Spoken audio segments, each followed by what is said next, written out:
हिमाचल प्रदेश भाजपा के उपाध्यक्ष और पूर्व स्वास्थ्य मंत्री राजीव सैजल ने स्वास्थ्य व्यवस्थाओं के साथ साथ प्रदेश की वर्तमान सरकार की व्यवस्था पर सवाल खड़े करते हुए वर्तमान सुक्खू सरकार पर हमला किया है। इस दौरान राजीव सैजल ने प्रदेश सरकार के अंदर सब कुछ ठीक न होने की भी बात कही और मुख्यमंत्री का अपने ही मंत्री पर विश्वास न होने की भी बात कही। पूर्व स्वास्थ्य मंत्री और भाजपा प्रदेश उपाध्यक्ष राजीव सैजल ने कहा कि हिमाचल प्रदेश में नई सरकार की व्यवस्था किसी क्षेत्र में ठीक नहीं है। इस दौरान उन्होंने स्वास्थ्य विभाग का जिक्र करते हुए कहा कि स्वास्थ्य के क्षेत्र में जाँच के लिए महत्वपूर्ण तत्वों की भी कमी है। आखिर सरकार की क्या मजबूरी है कि उनकी भी पूर्ति नहीं की जा रही। पूर्व स्वास्थ्य मंत्री राजीव सैजल ने कृष्णा लैब के बंद पड़ने के कारण आई स्वास्थ्य जांच में दिक्कतों का मुद्दा भी उठाया। उन्होंने कहा कि हालांकि अभी सरकार ने उनकी बकाया राशि की व्यवस्था की है, लेकिन आने वाले दिनों में ये भी एक बड़ी दिक्कत हो सकती है। इसके अलावा डॉक्टर राजीव सैजल ने स्वास्थ्य विभाग में भर्तियों का भी मुद्दा उठाया। उन्होंने कहा कि कांग्रेस के शासनकाल में जनता तो परेशान और त्रस्त है ही, कांग्रेस के अपने कार्यकर्ता भी दुखी चल रहे हैं। मराठी सीरियल के दौरान कहा कि प्रदेश की वर्तमान सरकार ने हिमकेयर जैसी इंजन की तैसी योजना का भी गला घोटने का प्रयास किया है। राजीव सैजल ने कांग्रेस पर निशाना साधते हुए कहा कि कांग्रेस सरकार के अंदर कुछ भी ठीक नहीं है, मंत्री और मुख्यमंत्री के बीच संवाद भी नहीं हो रहा। उन्होंने कहा कि JOAIT मुख्यमंत्री को अपने मंत्रियों पर विश्वास नहीं। इसके अलावा उन्होंने कहा कि मुख्यमंत्री ने केवल एक पक्ष के लोगों को पोषित करने का काम किया है। इस दौरान राजीव सैजल ने कहा कि भव्य राम मंदिर के दर्शन के लिए टी अपने स्तर पर भी व्यवस्था कर रहा है, जिसमें 25 तारीख के बाद हिमाचल से भी राम भक्तों को अयोध्या ले जाया जाएगा। उन्होंने कहा कि केवल 1500 से कम शुल्क पर रेल के माध्यम से उन्हें अयोध्या तीर्थ क्षेत्र के विभिन्न तीर्थ स्थानों के दर्शन करवाए जाएंगे। आज की इस पत्रकार वार्ता में यहाँ उपस्थित और मैं देख रहा हूँ कि पत्रकारों की संख्या की दृष्टि से शिमला बहुत रिच है, समृद्ध है। तकरीबन 30-32 विभिन्न चैनल्स के पत्रकारगण यहाँ उपस्थित हैं। प्रिंट मीडिया के सभी सामान्य पत्रकारगण यहाँ उपस्थित हैं।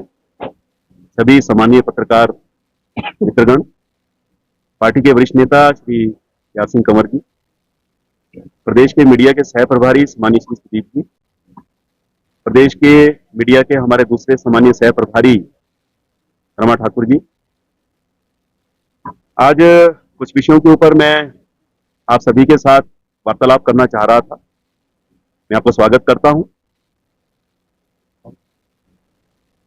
आज शिमला में आज के दिन की शुरुआत जो है वो आज नगर संकीर्तन जो है श्री राम जी की पालकी को लेकर के पूरा शिमला आज राममय है।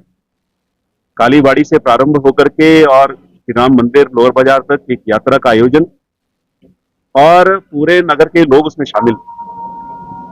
ये तस्वीर सिर्फ शिमला की नहीं है, पूरे देश की है। पूरे देश का वातावरण जो है वो राममय हो गया है।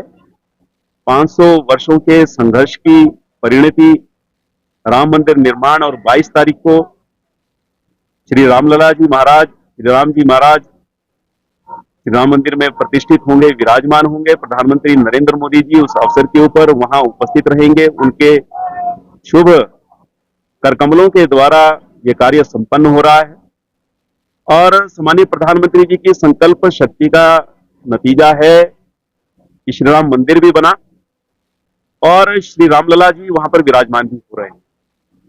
वर्षों वर्षों की हमारे देश के समाज की, लोगों की जो एक अपेक्षा थी वो पूर्ण हो रही है। 21 तारीख तक सभी मंदिरों की, देवालयों की, मठों की, धार्मिक स्थानों की सफाई अभियान जो है वो पार्टी कार्यकर्ताओं ने सब समाज के लोगों को साथ लेकर के, सब जाति वर्ग के लोगों को साथ लेकर के, और ये अभियान जो है वो 21 तक चला हुआ है। 22 तारीख को मुख्य कार्यक्रम होगा और 25 जनवरी से लेकर के 26 मार्च तक राम भक्तों को अयोध्या ले जाने की बहुत सुंदर श्रेष्ठ व्यवस्था पार्टी ने की है। अगर मैं अपने पार्लियामेंट की बात करूं और इस पार्लियामेंट में एक और जिला जुड़ जाता है, किन्नौर जिला। हमारे 4 जिले जो हैं, कालका से आस्था ट्रेन के माध्यम से 25 जनवरी से लेकर के 26 मार्च तक भक्तों को ले जाने की व्यवस्था अयोध्या की होगी। 1500 रुपया शुल्क है, आने जाने का, खाने का सब शुल्क इसी में शामिल है। और वहां श्री राम जी के दर्शन की बहुत सुंदर व्यवस्था जो है, वहां जो वॉलंटियर्स लगे हैं उनके द्वारा की गई है। अयोध्या भ्रमण और वहां के जो प्रमुख तीर्थ स्थान हैं उनको भी दर्शन की व्यवस्था जो है वो पार्टी ने करवाने की व्यवस्था की। जिस ट्रेन से राम भक्त जाएंगे उसी ट्रेन से वापिस आएंगे। और मैं देख रहा हूं बहुत जबरदस्त उत्साह पूरे प्रदेश के अंदर, देश के अंदर। हर व्यक्ति जो है इस पुण्य का भागी बनना चाहता है, इस सौभाग्य को अर्जित करना चाहता है, अपने जन्म को सफल करना चाहता है, अयोध्या जी के दर्शन करके, वहां की मिट्टी को अपने माथे से लगा करके और श्री राम जी के दर्शन करके सब कृतकृत होना चाहते हैं। तो ये जानकारी मैं आपके सबके समक्ष रखना चाहता था और आपके माध्यम से भी मैं निवेदन करता हूं प्रदेश के सब लोगों से, इस पार्लियामेंट के सब लोगों से कि ज्यादा से ज्यादा संख्या में हम अयोध्या पहुंच करके इस पुण्य के भागी हम लोग बने। दूसरा विषय, डिपार्टमेंट में जो है वो भर्तियां नहीं हो रही हैं विभागों में। स्वास्थ्य विभाग की अगर मैं बात करूं विशेष तौर से, और एक डाटा एंट्री ऑपरेटर जो है वो तकरीबन 2-2, 3-3 विभागों का कार्य जो है वो देख रहा है। और सरकार जो है वो सोई हुई है। 10 गारंटियों के ऊपर एक भी इंच जो है ये सरकार नहीं बढ़ी। झूठ बोल करके ये सरकार जो है वो सत्ता में आई है। और समय समय पर देखने में आता है कि मंत्रियों का, सामान्य मुख्यमंत्री जी का आपसी संवाद में भी जो है वो कहीं ना कहीं जो है वो कमी है, अविश्वास है। और आज मैं ये कहना चाहता हूं कि सामान्य जन तो इस सरकार के कार्यकाल में त्रस्त है ही, परेशान है ही, लेकिन मैं ये कहना चाहता हूं कि आज इनके कार्यकर्ता भी जो है वो सरकार के खिलाफ जो है वो बोलने लगे हैं। कांग्रेस के जो कार्यकर्ता हैं वो भी कांग्रेस सरकार के खिलाफ जो है वो बोलने लगे हैं। हिम केयर योजना का गला घोटने का प्रयास किया जा रहा है। तकरीबन 200 करोड़ रुपया देय है। 10,000 परिवार, 10,000 लोग जो इस योजना के तहत पंजीकृत हैं, बेड रिडन हैं, अक्षम हो गए हैं किसी रोग के कारण से। और ठाकुर जयराम जी की सरकार ने जो व्यवस्था की थी 3,000 रुपया मासिक एक वित्तीय सहायता देने का जो कार्य हमारी सरकार ने किया था, और जब तक ठाकुर जयराम जी की सरकार थी इस योजना के तहत एडवांस पैसे की व्यवस्था, धन की व्यवस्था जो है, ताकि रोगियों को किसी प्रकार की, उनके परिवार को परेशानी ना आए, तो एडवांस में व्यवस्था जो है वो की जाती। लेकिन आज जो है वो इस योजना के माध्यम से लाभार्थी परिवारों को, लोगों को, रोगियों को इस योजना का लाभ नहीं मिल रहा है। हिमकेयर योजना का लाभ जो है वो नहीं मिल रहा है। आयुष्मान भारत योजना का लाभ जो है वो नहीं मिल रहा है। हर मोर्चे पर सरकार जो है वो असफल होती हुई नजर आती है और सरकार की निष्क्रियता दिख रही है। आपदा के समय में मैं धन्यवाद करना चाहता हूं अपने राष्ट्रीय नेतृत्व का, अपने प्रधानमंत्री जी का।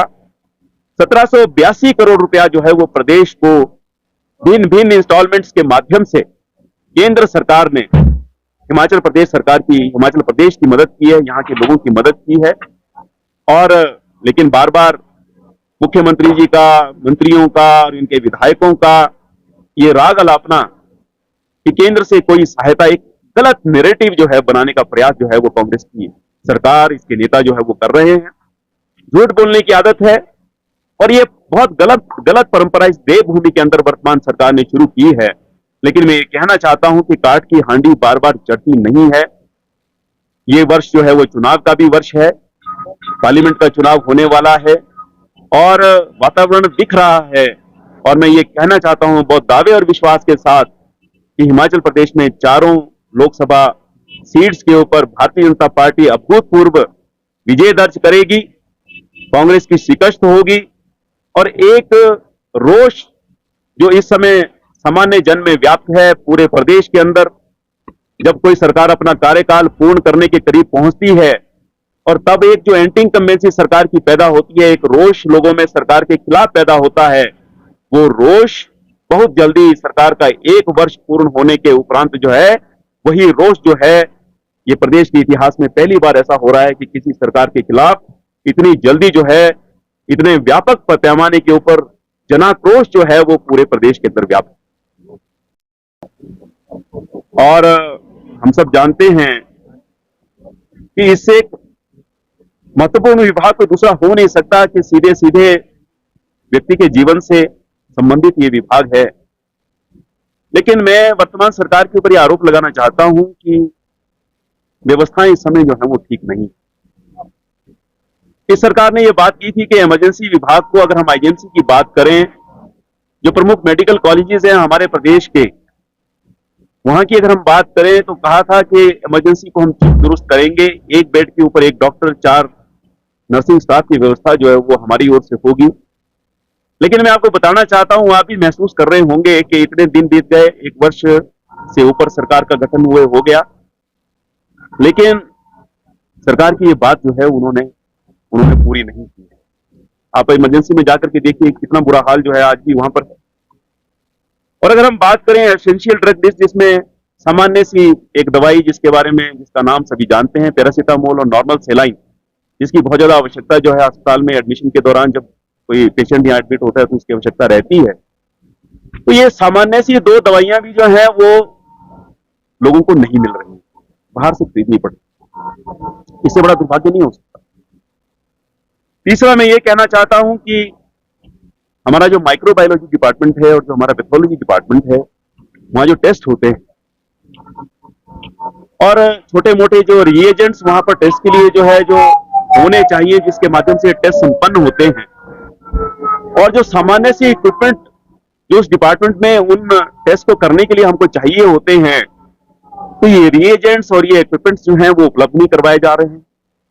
मैं पूछना चाहता हूं सरकार से कि सरकार की ऐसी क्या मजबूरी है कि ऐसे सामान्य और छोटी छोटी चीजें भी जो हैं आप उपलब्ध नहीं कर पा रहे हैं अस्पतालों में, जिसके कारण से टेस्ट नहीं हो पा रहे हैं, लोगों को मुफ्त टेस्ट की सुविधा जो है नहीं मिल रही, बाहर से लोगों को टेस्ट करवाना पड़ता। करसना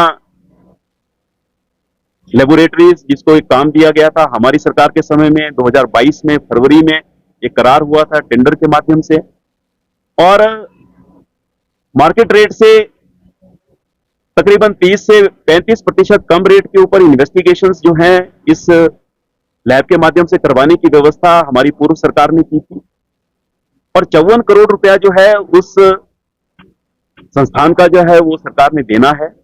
अभी मुझे लगता है कुछ जुगाड़ किया है, कैसे किया है मुझे मालूम नहीं है, लेकिन भविष्य में ये भी संकट जो है वो खड़ा होने वाला है। मैं चाहता हूं कि डॉक्टर्स का मनोबल जो है वर्तमान सरकार के कार्यकाल में गिरा है। न सिर्फ डॉक्टर्स का मनोबल गिरा है, जो हमारा पैरामेडिकल स्टाफ है हमारे प्रदेश के विभिन्न अस्पतालों में जो कार्यरत है, जो हमारा नर्सिंग स्टाफ है, और अन्य और भी अगर हम स्टाफ की बात करें तो एक कम्युनिकेशन गैप जो है, बहुत बड़ा कम्युनिकेशन गैप सरकार के बीच में और अधिकारियों के बीच में, कर्मचारियों के बीच में जो है वो खड़ा हो रहा है, जिसके कारण से doctors, paramedical staff, nursing staff अपने आप को हतोत्साहित महसूस कर रहा है। और मैं ये कहना चाहता हूं कि एक विशेषज्ञ डॉक्टर जब वो ट्रेनिंग कर रहा होता है, जब वो पीजी कर रहा होता है, तब जो उसको स्टाइपेंड मिलता है वो तकरीबन 50,000 से ऊपर जो है उसको स्टाइपेंड मिलता है। और जब वो अपना कोर्स पूर्ण करने के बाद प्रदेश की सेवा करने के लिए जब वो फील्ड में जाता है, किसी स्वास्थ्य संस्थान में जाता है, तो उसको 32 या 33,000 रुपया जो है वो सरकार की ओर से दिया जाता है। और हम सब जानते हैं इस सरकार ने डॉक्टर्स का मनोबल जो है उनका एनपीए बंद करके डॉक्टर्स का मनोबल तोड़ने की उन्होंने बात की है। पैरामेडिकल स्टाफ के, नर्सिंग स्टाफ के लॉन्ग पेंडिंग इश्यूज है, जिसके ऊपर सरकार जो है कोई कार्यवाही, कोई बातचीत जो है उनके साथ नहीं कर रही है। और इसके कारण से जो मैं बात कह रहा हूं कि स्वास्थ्य विभाग में कार्यरत जो मैन फोर्स है, जिसमें डॉक्टर से लेकर के विशेषज्ञों से लेकर के एक चतुर्थ श्रेणी कर्मचारी तक का कर्मचारी शामिल है, तो ये संपूर्ण जो कड़ी है, सबका मनोबल जो है वो टूटता हुआ जो है वो नजर आता है। बिल्कुल ये उचित बात है। अंदर की जो स्थिति है कांग्रेस की वो बहुत अच्छी नहीं है। सिर्फ एक ही पक्ष के लोगों को पोषित करने का, आगे बढ़ाने का काम जो है माननीय मुख्यमंत्री जी ने किया है। प्रधानमंत्री नरेंद्र मोदी जी सब समाज को सबका साथ, सबका विश्वास, सबका विकास, इस प्रकार पूरे समाज को इन्वॉल्व करके, हर व्यक्ति को इन्वॉल्व करके आगे बढ़ने का जो है वो संकल्प लेकर के सामान्य प्रधानमंत्री जी इस देश को आगे ले जा रहे हैं। उसके बिल्कुल विपरीत, उसकी बिल्कुल उल्टी पिक्चर जो है हिमाचल प्रदेश में दिखाई देती है। मंत्रियों का और मुख्यमंत्री जी का आपसी तालमेल और संवाद जो है वो नहीं है। जेओआईटी की अभी एक अपनी मांगों को लेकर के जो वार्ता मुख्यमंत्री जी के साथ हुई, उसमें 3 मंत्रियों के नाम जो है माननीय मुख्यमंत्री ने लिए कि ये 3 मंत्री जो है किसी न किसी प्रकार से आपकी मांगे ना मानी जाए उसके लिए अड़ंगा लगा रहे हैं, बाद में वो मुकर गए अपने बयान से। तो ये दिखाता है, ये सिम्टम है कि सब कुछ अच्छा नहीं है।